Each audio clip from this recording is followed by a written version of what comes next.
পুনৰবাৰ স্বাগতম জনাইছোঁ আজি আমাৰ এই ভিডিঅ'লৈ। আজি আমি এই ভিডিঅ'ত লৈ আহিছোঁ আপোনালোকৰ বাবে অসম সম্পৰ্কীয় কিছু তথ্য আৰু কিছু প্ৰশ্ন উত্তৰ আমি আলোচনা কৰিম এই ভিডিঅ'ৰ যোগেদি। অসমৰ বিভিন্ন ঠাইসমূহৰ বিষয়ে, অসমৰ বিভিন্ন ব্যক্তিসমূহৰ বিষয়ে। গতিকে ভিডিঅ'টো আৰম্ভ কৰিছোঁ। কুৱেশ্যন নম্বৰ 1, উত্তৰ পূব সীমান্ত ৰেলৱেৰ মুখ্য কাৰ্যালয়টো ক'ত আছে? অপশ্যনসমূহ নাৰেংগী, গুৱাহাটী, মালিগাঁও, শ্বিলং, ওপৰৰ এটাও নহয়। শুদ্ধ উত্তৰটো হ'ব উত্তৰ পূব সীমান্ত ৰেলৱেৰ মুখ্য কাৰ্যালয় আছে গুৱাহাটী, মালিগাঁৱত। কুৱেশ্যন নম্বৰ 2, অসমৰ একমাত্ৰ সাৰ কাৰখানাটো ক'ত আছে? নামৰূপ, যোগীঘোপা, ডিব্ৰুগড়, গুৱাহাটী। উত্তৰটো হ'ব নামৰূপ। কুৱেশ্যন নম্বৰ 3, অসমৰ চাহ গৱেষণা কেন্দ্ৰটো ক'ত আছে? গুৱাহাটী, যোৰহাট, টোকলাই, বৰপেটা, ওপৰৰ এটাও নহয়। শুদ্ধ উত্তৰটো হ'ব যোৰহাটৰ টোকলাইত আছে চাহ গৱেষণা কেন্দ্ৰটো। কুৱেশ্যন নম্বৰ 4, মুখা শিল্পৰ বাবে অসমৰ কোনখন ঠাই বিখ্যাত? মাজুলী, যোৰহাট, বৰপেটা। কোৱাৰ উৎস দুয়োটাই শুদ্ধ। শুদ্ধ উত্তৰটো হ'ব মাজুলী। কুৱেশ্যন নম্বৰ 5, অসমৰ প্ৰথমতে চেনিকল ক'ত স্থাপন কৰা হৈছিল? আমিনগাঁও, দেৰগাঁও, শিলঘাট, বুঢ়া বামুণ গাঁৱত। আৰু বুঢ়া বামুণ গাঁৱত আছে অসমৰ প্ৰথমটি চেনিকল।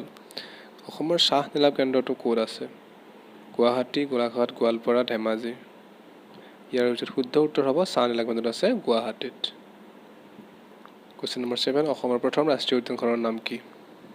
কাজিৰঙা ৰাষ্ট্ৰীয় উদ্যান, ওৰাং ৰাষ্ট্ৰীয় উদ্যান, মানাহ ৰাষ্ট্ৰীয় উদ্যান, ডিব্ৰু-চৈখোৱা ৰাষ্ট্ৰীয় উদ্যান। শুদ্ধ অপশ্যনটো হ'ব কাজিৰঙা ৰাষ্ট্ৰীয় উদ্যান আছিল অসমৰ প্ৰথমখন ৰাষ্ট্ৰীয় উদ্যান।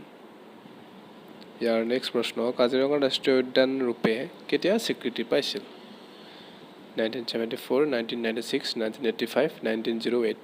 শুদ্ধ উত্তৰ হ'ব 1974 চনত ৰাষ্ট্ৰীয় উদ্যান হিচাপে স্বীকৃতি পাইছিল। অসমৰ একমাত্ৰ আন্তঃৰাষ্ট্ৰীয় বিমানবন্দৰটো হ'ল কুম্ভীৰগাম বিমানবন্দৰ, ৰৰৈয়া বিমানবন্দৰ, লোকপ্ৰিয় গোপীনাথ বৰদলৈ বিমানবন্দৰ। ওপৰৰ এটাও নহয়।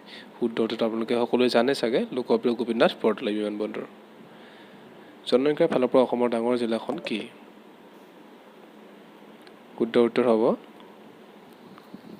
নগাঁও। বাকীকেইটা অপশ্যন শুদ্ধ হ'ব। নগাঁও জিলাখন হ'ল অসমৰ জনসংখ্যাৰ ফালৰ পৰা ডাঙৰ জিলা। মাটিকালিৰ হিচাপে অসমৰ ডাঙৰ জিলাখন কোনখন? ধুবুৰী, দৰং, কাৰ্বি আংলং। এটাও নহয়। শুদ্ধ উত্তৰটো হ'ব কাৰ্বি আংলং জিলাখন হৈছে মাটিকালিৰ হিচাপত অসমৰ আটাইতকৈ ডাঙৰ জিলা। কুৱেশ্যন নম্বৰ 12, অসমৰ প্ৰথম তেল শোধনাগাৰটো ক'ত স্থাপন কৰা হৈছিল? নুমলীগড়, ডিগবৈ, নুনমাটি। ওপৰৰ এটাও নহয়।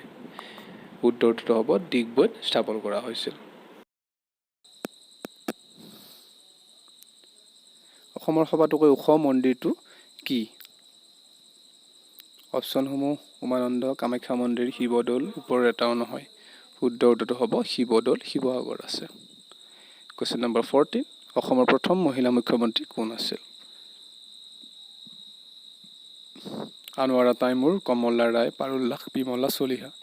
শুদ্ধটো হ'ব আনোৱাৰা তাইমুৰ। অসমৰ মুঠ মাটিকালি কিমান?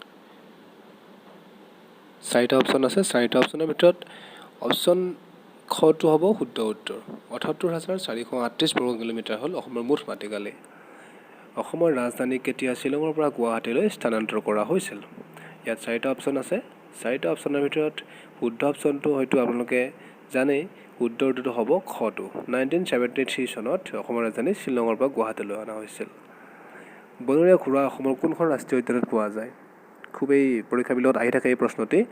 4টা অপশ্যনৰ ভিতৰত শুদ্ধ উত্তৰটো হ'ব ডিব্ৰু-চৈখোৱা ৰাষ্ট্ৰীয় উদ্যানত বনৰীয়া ঘোঁৰা পোৱা যায়। অসমৰ জাতীয় সংগীতটো কোনে লিখিছিল? উত্তৰটো হ'ব অসমৰ জাতীয় সংগীতটো ৰচনা কৰিছিল লক্ষ্মীনাথ বেজবৰুৱাদেৱে। নেক্সট কুৱেশ্যন, হাতীৰ দাঁতৰ শিল্পৰ বাবে অসমৰ কোনখন ঠাই বিখ্যাত? বৰপেটা, ধুবুৰী, ৰঙিয়া, শুৱালকুছি। উত্তৰটো হ'ব বৰপেটা বিখ্যাত। অসম সাহিত্য সভাৰ মুখ্য কাৰ্যালয় ক'ত আছে? গুৱাহাটী, যোৰহাট, তিনিচুকীয়া, গোলাঘাট।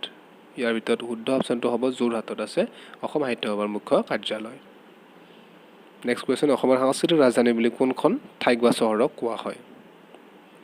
উত্তৰটো হ'ব যোৰহাট হৈছে শুদ্ধ উত্তৰ, যে সাংস্কৃতিক ৰাজধানী বুলি ক'লে যোৰহাটখনক বুজা যায়।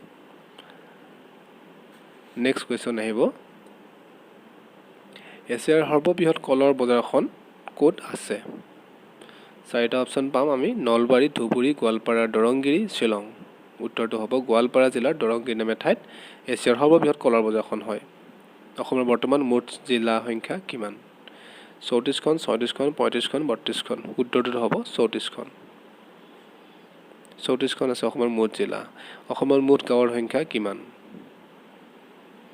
চাৰিটা অপচন আছে ইয়াৰ ভিতৰত শুদ্ধ উত্তৰটো হ'ব অৰ্থাৎ শুদ্ধ অপচনটো হ'ব 26395খন গাঁও এতিয়ালৈকে অসমত আছে গতিকে ভিডিঅ'টো শেষলৈ চোৱাৰ বাবে আপোনালোকক ধন্যবাদ জনাইছোঁ আৰু আমাৰ ভিডিঅ' ভাল পালে লাইক এটা কৰি দিব ধন্যবাদ